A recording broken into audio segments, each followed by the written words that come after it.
नमस्कार किसान भाइयों, बहुत स्वागत है आपका कृषि दर्शन कार्यक्रम में।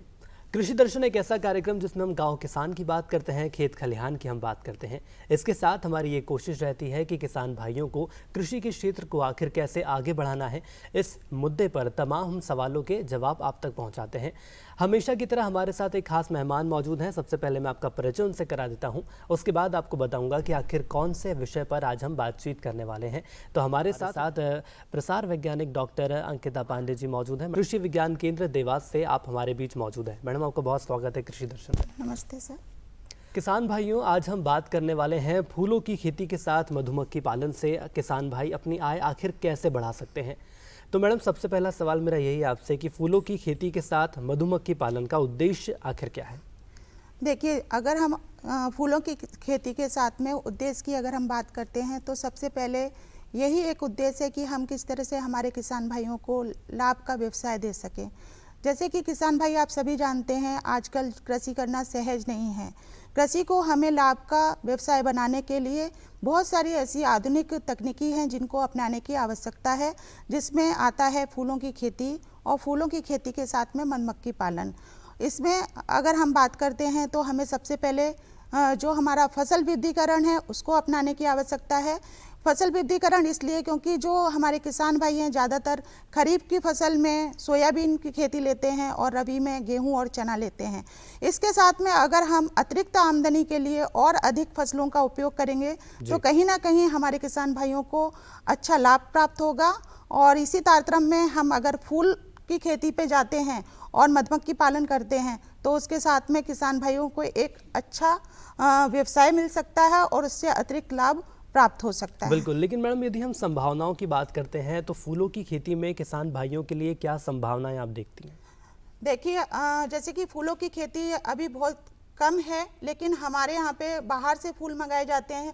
हमारे जो त्यौहार होते हैं, पूजा पाठ के त्यौहार होते हैं, दीपावली होती है, हमारे बहुत सारे ऐसे त्यौहार होते हैं जहाँ पे फूलों की डिमांड काफ़ी बढ़ती जा रही है। अगर हमारे कृषक जो भाई हैं फूलों की खेती करेंगे, जैसे कि जो हमारे गुलाब वर्गीय फूल हैं, गेंदा है, पूसा नारंगी गेंदे में अच्छी प्रजाति है, इसके साथ में कोकस ब्लू फूल आता है और बहुत सारे ऐसे फूल हैं जिसकी खेती करके किसान भाई अच्छा उत्पादन ले सकते हैं।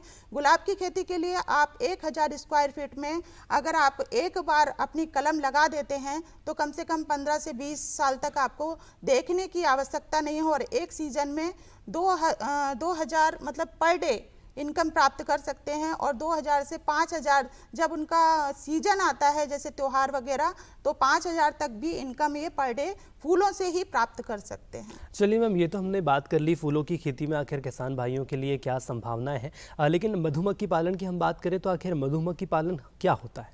देखिए, मधुमक्खी पालन एक कुटीर उद्योग है जिसको किसान भाई अपने अतिरिक्त आय अर्जित करने के लिए करते हैं। ये एक कम लागत का उद्योग साबित हुआ है कि कम लागत में हम मधुमक्खी पालन करके अधिक से अधिक आय अर्जित कर सकते हैं। तो उसके लिए हमें ज़्यादा सामग्री की आवश्यकता नहीं होती है।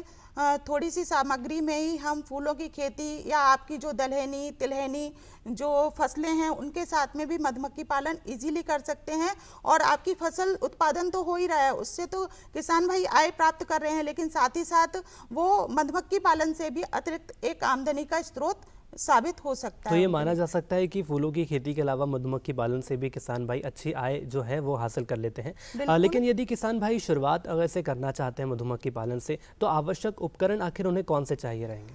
देखिए, किसी भी व्यवसाय को स्टार्ट करने के लिए हमें आवश्यक उपकरणों की आवश्यकता होती है।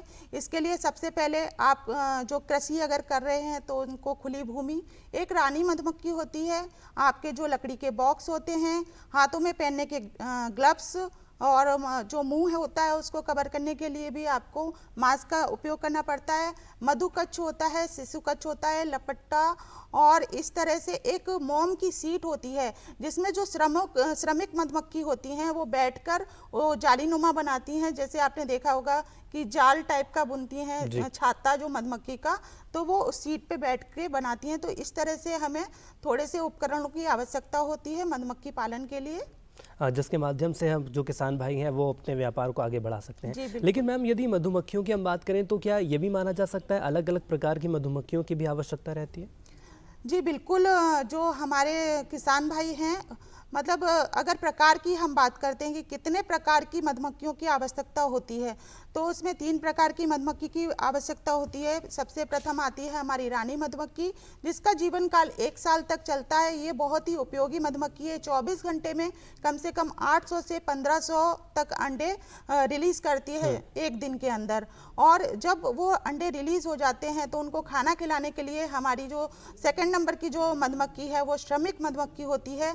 और साथ ही साथ इसमें इनकी जो संख्या होती है 30,000 से 40,000 होती है। और तीसरे प्रकार की जो मधुमक्खी होती है नर मधुमक्खी होती है। तो नर मधुमक्खी क्या करती है काम, जो हमारी रानी मधुमक्खी है उसको प्रजनन करने का काम करती है, जिससे कि ज़्यादा से ज़्यादा अंडे रिलीज हों। और एक बॉक्स में इनकी संख्या 300 से 400 तक पाई जाती है। जी मैम, आपने तो यहाँ पर बॉक्स की बात कही है, माफ़ी के साथ रुकना चाहूँगा। तो बॉक्स आखिर कितने चाहिए रहते हैं किसान भाइयों को? जैसे अगर शुरुआती तौर पे जैसे मैं बात करूं तो 1 या 2 बॉक्स से भी मधुमक्खी पालन स्टार्ट कर सकते हैं।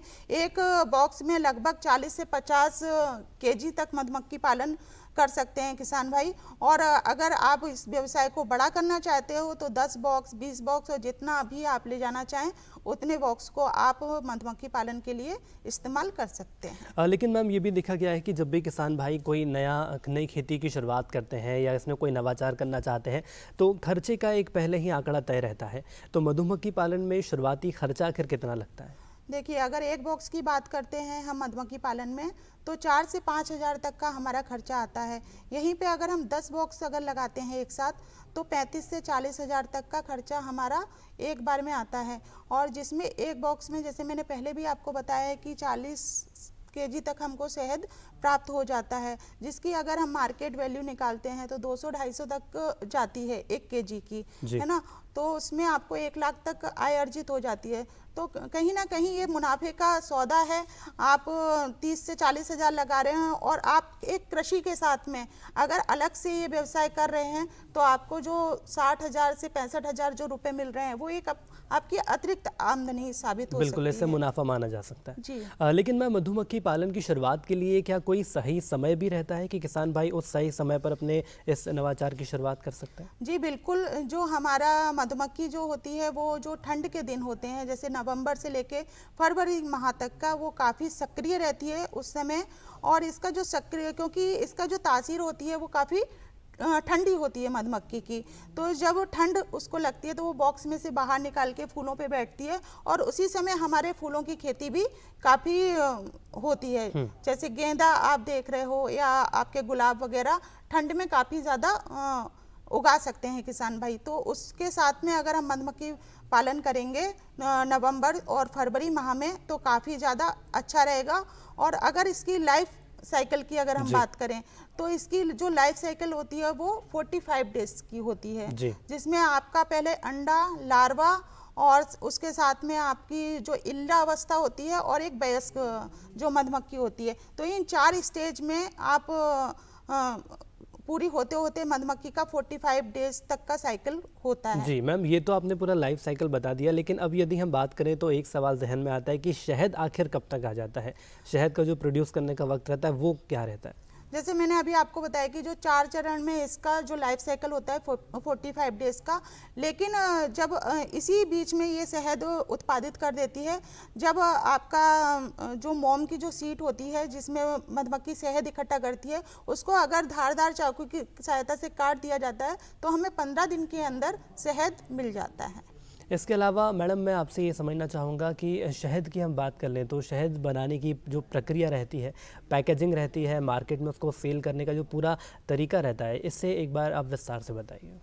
देखिए, जो हमारा शहद बनाने की जो प्रक्रिया है उसमें सबसे पहले मैंने आपको बताया कि जो इनका लाइफ साइकिल होता है 45 डेज का होता है, उसमें शहद बन के तैयार हो जाता है। प्रति कॉलोनी शहद अलग अलग तरीके का बनता है, वो मधुमक्खी के ऊपर डिपेंड करता है कि कितना शहद है। तो सबसे पहले जब हमारा शहद बन जाता है तो हमें 2/3 जो हमारी सीट होती है, क्योंकि हम पूरी सीट अगर हम लेके जाएंगे तो वो मधुमक्खी डिस्टर्ब होंगी, तो उनको एक साइड करते हुए हमें 2/3 सीट ट्रांसपोर्ट के माध्यम से, ट्रांसपोर्ट बॉक्स होता है उसके माध्यम से दूसरे स्थान पे ले जाया जाता है। उसमें ये ध्यान रखना होता है कि जो हमारी मधुमक्खियाँ उनमें एक भी मधुमक्खी उसके साथ में ना जाए, है ना, क्योंकि उनको डायरेक्शन बता देते तो और भी मधुमक्खियाँ उसके साथ में आ जाती हैं। बिल्कुल, तो मैडम ये माना जा सकता है कि बहुत सारी सावधानियां हैं जो रखनी पड़ती हैं, लेकिन इन सावधानियों पर हम आगे भी चर्चा करेंगे, लेकिन यहाँ पर एक छोटे से ब्रेक का वक्त हो चला है। तो ब्रेक के बाद जल्द लौटेंगे और हम जानेंगे कि आखिर किसान भाई मधुमक्खी पालन में और ज़्यादा लाभ आखिर कैसे अर्जित कर सकते हैं। अरे सुन तो। मुझे क्या सुनाना चाहते हो? जो सुनाओ मेरी सौतन को। किसको? अरे वही तुम्हारा मोबाइल फोन जिससे सुबह शाम दिन रात चिपके रहते थे और कहते थे किसान कॉल सेंटर से बातें हो रही हैं। अच्छा ये बात है। हाँ, क्यों? क्या हुआ? अब बात नहीं होती क्या? अब तो झट से बात हो जाती है। संबंधी समस्याओं का अपनी भाषा में तुरंत हल पाने के लिए पूरे भारत में किसी भी फोन से हेल्पलाइन नंबर पर संपर्क करें। किसानों का दोस्त किसान कॉल सेंटर।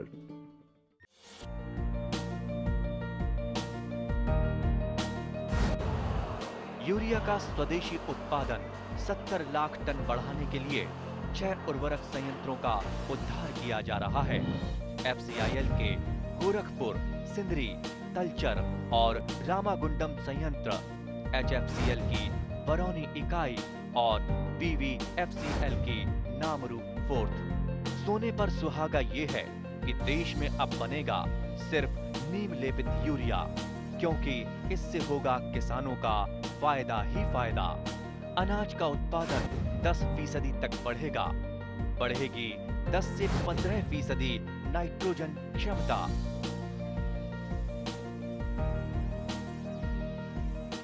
तो ब्रेक के बाद एक बार फिर आप सभी का स्वागत है और आज हम बात कर रहे हैं फूलों की खेती के साथ मधुमक्खी पालन से किसान भाई आखिर अपना लाभ कैसे अर्जित कर सकते हैं, लाभ को कैसे आगे बढ़ा सकते हैं। हमारे साथ प्रसार वैज्ञानिक डॉक्टर अंकिता पांडे जी मौजूद हैं। मैडम एक बार फिर आपका स्वागत है कृषि दर्शन में।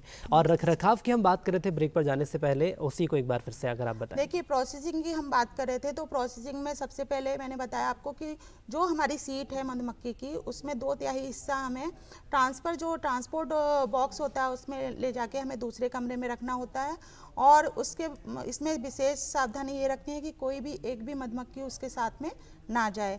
इसके बाद अगर हमें दूसरी बात पे आते हैं, अगर दूसरी लाइन जो विशेष है, उसमें क्या होता है कि हमारा एक एक्सट्रैक्टर होता है, उसके माध्यम से हम शहद का निष्कासन करते हैं। तो जब ट्रैक्टर वो चलता है तो धीरे धीरे निचली सतह से शहद निकलना स्टार्ट हो जाता है और उसको हम 49 डिग्री सेल्सियस पर उसी टेम्परेचर पर रखते हैं, जिससे उसमें जो क्रिस्टल हैं वो क्रिस्टल उसके अच्छी तरह से फूट जाएं, गल जाएं। और 24 आवर्स के लिए हम उसी 49 डिग्री सेल्सियस पर हम उसे छोड़ देते हैं और जो शहद हमें प्राप्त होता है वो हमारा शहद विक्रय के लिए बिल्कुल तैयार होता है। अब आती है पैकेजिंग की बात की, इसकी पैकेजिंग किस तरह से करनी चाहिए। तो आपको पता है किसान भाई की कितने सारे ब्रांड हमारे मार्केट में उपलब्ध हैं, तो हमें भी अपनी जो शहद है उसकी ब्रांडिंग करने की बहुत ज़्यादा आवश्यकता होती है। इसके लिए जो हमारा FSSAI जो लाइसेंस है ना, उसका ज़रूर हमें बनवा लेना चाहिए, जिससे कि हमारी जो शहद है उसकी गुणवत्ता बिल्कुल पता चलेगी कि हाँ ये गुणवत्ता युक्त हमारा शहद है। साथ ही साथ हम 100 ग्राम के पैकेट से आप 500 ग्राम तक और आपका 1 kg की पैकेज भी कर सकते हैं। आपका जो भी शहद की जो पैकिंग है वो बहुत ज़्यादा अट्रैक्टिव होना चाहिए। आपके ब्रांड का एक नेम होना चाहिए कि आप किस ब्रांड का शहद बना रहे हैं। जैसे हिमालय ब्रांड है, ऐसे अलग अलग ब्रांड है, ऐसे आपका भी एक ब्रांड होना चाहिए। उस ब्रांड को तय करके उसके बाद पैकिंग करके आप उसको अपने रेट पे, जो भी आपको रेट मिल रहा है उस रेट पे, उस दर पे आप मार्केट में इजीली सेल कर सकते हैं। जैसे किसान भाई आपको सभी को पता है, अभी सभी लोग हेल्थ के कॉन्शियस हैं और हेल्थ के प्रति जागरूक हैं, तो सभी घरों में आजकल जो शहद है उपयोगिता हो रही है और शहद की बढ़ती मांग के कारण जो ये व्यवसाय है बहुत ही ज़्यादा लाभप्रद हो सकता है। तो मेरा यही कहना है कि आप इसको ज़रूर से अपनाएं। जी बिल्कुल मैडम। इसके अलावा हम ये भी आपसे समझना चाहेंगे, यदि फूलों की बात कर ली जाए तो क्या ये भी माना जा सकता है मधुमक्खी पालन के लिए कोई खास फूल रहते हैं जिनका उपयोग किसान भाइयों को करना चाहिए? जी बिल्कुल, जैसे मैंने आपको पहले बताया कि दलहनी और तिलहनी फसलों के साथ में मधुमक्खी पालन कर सकते हैं। इसके साथ में हमारे जो जंगल वर्गीय पौधे हैं, नींबू वर्गीय पौधे हैं, उनके साथ में कर सकते हैं। जैसे नीम है, आपका बरगद है, और जो फूल की अगर हम बात करें तो कोकास ब्लू है, आपका गुलाब का फूल है, गेंदे का फूल है, सूरजमुखी का फूल है, तो सभी प्रकार के जो फूल हैं उनके साथ में हम मधुमक्खी पालन बहुत ही आसान तरीके से और बहुत ही अच्छी तरीके से कर सकते हैं। लेकिन एक और सवाल जहन में आ रहा है, वो ये है कि क्या फूलों के अलावा दूसरी भी ऐसी फसलें हैं जिसके माध्यम से इनका उत्पादन किया जा सकता है? बिल्कुल। जैसे सरसों का खेत होता है और हमारा जो कृषि विज्ञान केंद्र है मुरैना में, वहाँ पे क्योंकि मुरैना साइड में काफ़ी सरसों होती है और कृषि विज्ञान केंद्र में मधुमक्खी पालन का उत्पादन किया जाता है और सरसों की खेती के साथ में इसका बहुत ही अच्छी तरीके से हम उत्पादन ले सकते हैं। मैडम, आप कृषि विज्ञान केंद्र देवास में पदस्थ हैं, तो एक सवाल ये भी सामने आ रहा है कि क्या किसान भाई आप लोगों के पास आते हैं? प्रशिक्षण की हम बात करें तो क्या मधुमक्खी पालन के लिए कोई खास तरह का प्रशिक्षण किसान भाइयों को दिया जाता है? जी, एक्चुअली क्या होता है, हमारे यहाँ बहुत सारे प्रशिक्षण होते हैं जिसमें एक रोजगार हेतु प्रशिक्षण होता है जो यूथ्स के लिए किया जाता है। जो हमारे किसान भाई हैं जो बेरोजगार हैं पर पढ़े लिखे हैं और ऐसे किसान भाई जो लैंडलेस हैं, जिनके पास भूमि नहीं है, वो भी इस प्रकार का प्रशिक्षण लेके मधुमक्खी पालन कर सकते हैं। ये लीज पे आप ले सकते हैं खेती को और उसके साथ में या किसी से टाई अप करके आप मधुमक्खी की कोई कृषि कर रहा है उसके साथ में जाके आप मधुमक्खी पालन कर सकते हैं। और इसके लिए यूथ्स के स्किल्ड प्रशिक्षण हमारे कृषि विज्ञान केंद्र में भी उपलब्ध हैं। अगर कोई किसान भाई मधुमक्खी पालन करना चाहता है तो बहुत सारे ऐसे संस्थान हैं जहाँ पे जाकर वो प्रशिक्षण ले सकता है। जैसे हरियाणा में है एक, हमारा जयपुर में भी संस्थान है और ICR न्यू दिल्ली में भी संस्थान है और साथ ही साथ हमारे जो कृषि विज्ञान केंद्र हैं जो कि जिले में स्थापित हैं, वहाँ पे भी जाके वो मधुमक्खी पालन का प्रशिक्षण ले सकते हैं। जी, आमतौर पर किसान भाई जब आते हैं आप लोगों के पास तो क्या क्या जानकारियाँ वो लेना चाहते हैं आप लोगों से? आमतौर पर सवाल जैसे माने तो क्या सवाल रहते हैं उनके? देखिए, जैसे किसान भाई हमारे कृषि विज्ञान में आते हैं तो सबसे पहले तो वो यही पूछते हैं कि कोई नई प्रजाति आई है कि नहीं। जैसे हमारे यहाँ सोयाबीन काफ़ी होता है तो सोयाबीन की कौन सी प्रजाति है, ये नई आई है कि नहीं, आप हमें उपलब्ध करा देंगे कि नहीं, ये क्वेश्चन होते हैं। लेकिन जो हमारा कृषि विज्ञान केंद्र होता है वो हमारी तकनीकी जानकारी देता है, तो तकनीकी मार्गदर्शन उनको पूरा मिलता है, चाहे वो प्रशिक्षण के माध्यम से मिले या किसी और माध्यम से मिले। और किसान भाई अच्छे से हमारे KVK से जुड़े हुए हैं और पूरी तरह से उनको हम प्रशिक्षित करते हैं। जी, इसके अलावा मधुमक्खियों के रखरखाव का सवाल भी बहुत महत्वपूर्ण हो जाता है, क्योंकि किसान भाई यदि किसी नवाचार की शुरुआत करते हैं तो वो ये भी जानना चाहते हैं कि आखिर रखरखाव हम कैसे कर सकते हैं। इसके लिए एक विशेष प्रकार का बॉक्स होता है, जो लकड़ी का बॉक्स जो मैंने उपकरण में बात की थी, तो उसमें एक मोम की शीट बिछी होती है। मोम की शीट के ऊपर मधुमक्खी अपना छाता का निर्माण करती है। तो वो जो मोम का जो बॉक्स होता है उसका बहुत ज़्यादा उपयोगिता होती है मधुमक्खी पालन में, उसको किसान भाइयों को ज़रूर विशेष ध्यान रखना चाहिए। बिल्कुल, लेकिन मैम दर्शकों के नज़रिए से हम देखें तो आमतौर पर दर्शकों के भी सवाल रहते हैं कि आखिर जो मानक है, जो गुणवत्ता है, वो कैसे एक आम जो ग्राहक है वो समझ सकता है कि हाँ इस शहर की जो गुणवत्ता है बहुत बढ़िया है। देखिए, एक तो है कि शहद की गुणवत्ता भी खराब होती जा रही है। कुछ किसान भाई क्या करते हैं कि चाशनी, जो सीट पे चाशनी डाल के या गुड़ डाल के और फिर उन पे मधुमक्खी पालन करके शहद बना रहे हैं। तो आपने देखा होगा कि जब हमारा शहद बहुत दिनों तक रखा रहता है तो उसके नीचे कुछ क्रिस्टल टाइप के जम जाते हैं ना, और जो प्योर शहद होगा उसमें कोई भी क्रिस्टल नहीं जमता है। जो प्योर बिल्कुल फूलों से जो बना होगा उसमें कोई भी क्रिस्टल नहीं आते हैं। लेकिन जब आप डुप्लीकेट शहद देखेंगे तो उसमें ज़्यादा टाइम तक रखा हुआ जो शहद होता है उसमें नीचे परत सी जम जाती है, जिससे हमें पता लग जाता है कि ये ओरिजिनल है या डुप्लीकेट है। तो इससे आप जो है पहचान सकते हैं कि जो आपके पास शहद रखा हुआ है वो सही गुणवत्ता का है या नहीं है। इसके अलावा मैडम ये भी जानना चाहेंगे आपसे, किसान भाई यदि मधुमक्खी पालन की शुरुआत करते हैं तो क्या सब्सिडी के तौर पर कोई सहायता राशि भी किसान भाइयों को मिलती है? जी बिल्कुल, जो हमारा नेशनल भी बोर्ड है और जो हमारा नाबार्ड है, नाबार्ड एक संस्था है जो कि किसानों के लिए अच्छा काम करता है, तो वो उन दोनों ने मिलकर टाई अप किया है कि अगर इस व्यवसाय में रुचि लेने वाले जो किसान भाई हैं, अगर वो अच्छे से ये व्यवसाय करना चाहते हैं तो उनको 80 से 85% तक का अनुदान राशि प्राप्त हो सकती है। अगर आपके व्यवसाय में 1 लाख रुपए लग रहा है तो आपको 80,000 अनुदान राशि के रूप में प्राप्त हो सकता है। बिल्कुल मैडम, कार्यक्रम की अंतिम बेला है और एक आखिरी सवाल आपसे और समझना चाहेंगे कि आखिर महत्वपूर्ण बिंदु वो कौन कौन से हैं जिससे किसान भाइयों को ध्यान रखना चाहिए?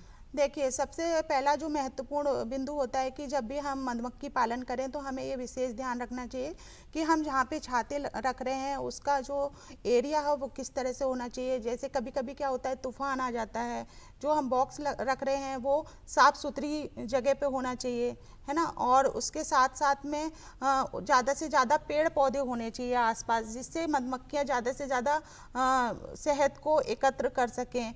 और पानी की व्यवस्था पूर्ण होनी चाहिए।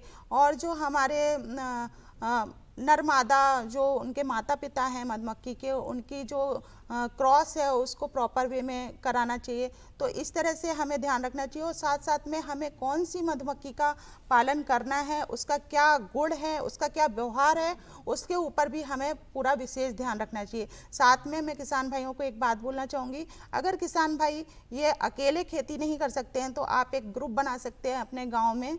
अपने गाँव में ग्रुप बना के 100 किसानों को लेके आप इसका उत्पादित करें शहद का, जो कि आपका जो गाँव का जो एक साथ का जो माल है वो एक साथ आपका विक्रय के लिए जाएगा, और जिससे आपके गांव का नाम भी रोशन होगा और आप एक ब्रांड के नाम से आपके गांव को जाना भी जा सकता है। चलिए मैम, तो तमाम जानकारियाँ आपने हमारे साथ साझा की हैं, और ये भी मैं मान सकता हूँ कि जो किसान भाइयों तक हमने फूलों की खेती के साथ मधुमक्खी पालन के विषय में जानकारी दी वो आप तक पहुँची होंगी। आपने वक्त हमारे साथ साझा किया, इसके लिए आपका बहुत बहुत धन्यवाद।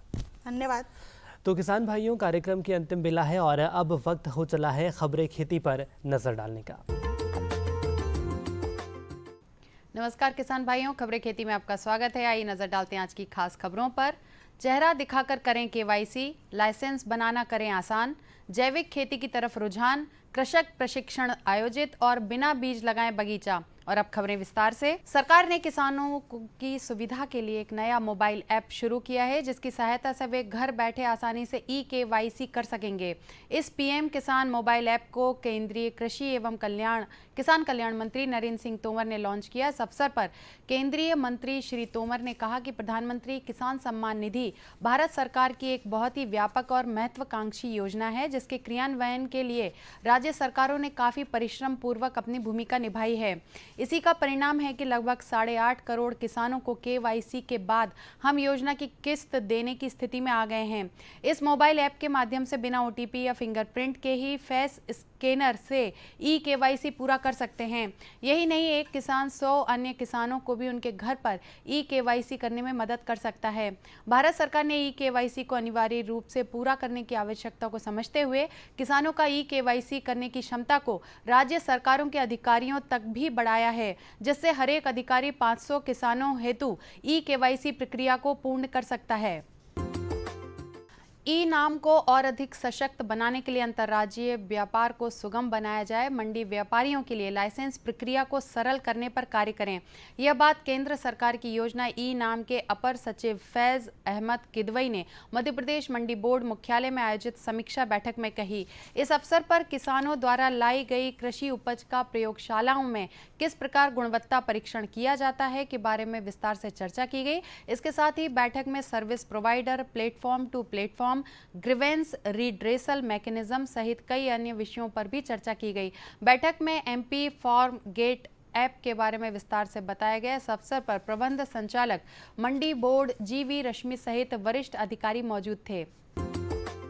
रासायनिक खेती के दुष्प्रभाव के चलते अब किसानों का रुझान जैविक खेती की तरफ बढ़ रहा है। सरकार द्वारा किए जा रहे प्रयास के चलते बड़ी संख्या में अब किसान जैविक खेती के लिए रजिस्ट्रेशन करवा रहे हैं। जबलपुर जिले में अब तक लगभग 20,000 किसानों ने इसके लिए पंजीकरण कराया है। प्राकृतिक खेती के बारे में किसानों को जानकारी देने के लिए विभाग द्वारा निःशुल्क प्रशिक्षण कार्यक्रम आयोजित किए जा रहे हैं। इसके साथ ही अलग अलग विकास खंडों के क्लस्टर भी तैयार किए जा रहे हैं। जिले में करीब 10,000 हेक्टेयर जमीन अब कीटनाशकों से मुक्त हो गई है, जहां अब जैविक खेती ही की जाती है। जबलपुर जिले में आदिवासी किसानों का रुझान जैविक खेती की ओर अधिक दिखाई दे रहा है। नीम की पत्तियों, गौमूत्र, नीम की खली, गाय का गोबर इस्तेमाल कर जैविक खेती आसानी से की जाती है। सोयाबीन फसल में क्लस्टर प्रदर्शन के लिए कृषि विज्ञान केंद्र देवास द्वारा प्रशिक्षण का आयोजन किया गया। इस अवसर पर केंद्र के प्रधान वैज्ञानिक एवं प्रमुख डॉक्टर ए.के. बड़ाया द्वारा सोयाबीन फसील में नवीनतम प्रजातियों की चर्चा की गई। इस अवसर पर उन्होंने बताया कि बीजों का FIR क्रम में उपचार करना चाहिए, यानी सबसे पहले फफूंदनाशक दवाओं से, फिर कीटनाशक और अंत में जीवाणु कल्चर से उपचार किया जाना चाहिए। इस मौके पर बीजों के उपचार करने की विधि का प्रैक्टिकल कर किसानों को विधि दिखाई गई। अगर आप बागवानी के शौकीन हैं तो आप अपने घर के आसपास खाली पड़ी ज़मीन में बिना बीज के लगाए जाने वाले फसलों का या फलों का बगीचा लगाकर अपने लिए आय का स्रोत बना सकते हैं।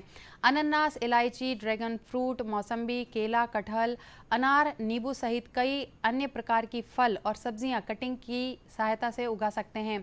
यदि आप कटिंग के माध्यम से फलों के पौधे तैयार करते हैं तो पौधे बहुत तेज़ी से बढ़ते हैं, जिससे आपको बहुत जल्दी फल प्राप्त होने लगते हैं।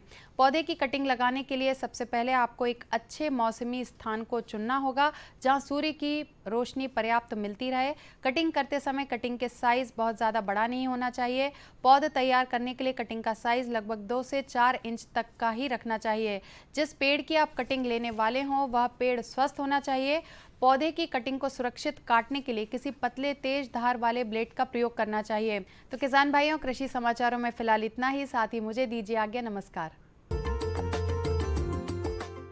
तो आज के कार्यक्रम में हमने बात की है कि आखिर फूलों की खेती से आप जो यदि शुरुआत करना चाहते हैं मधुमक्खी पालन की, तो कैसे अपने व्यवसाय को लाभ के व्यवसाय में तब्दील कर सकते हैं। तमाम ऐसे सवालों के जवाब आप तक पहुंचाए गए हैं। रखरखाव से लेकर पैकेजिंग से लेकर मार्केट में किस तरह से आप अपने शहद को सेल कर सकते हैं, तमाम जानकारियां आप तक दी हैं। तो आज के इस कार्यक्रम में इतना ही। मुझे दीजिए इजाज़त। नमस्कार।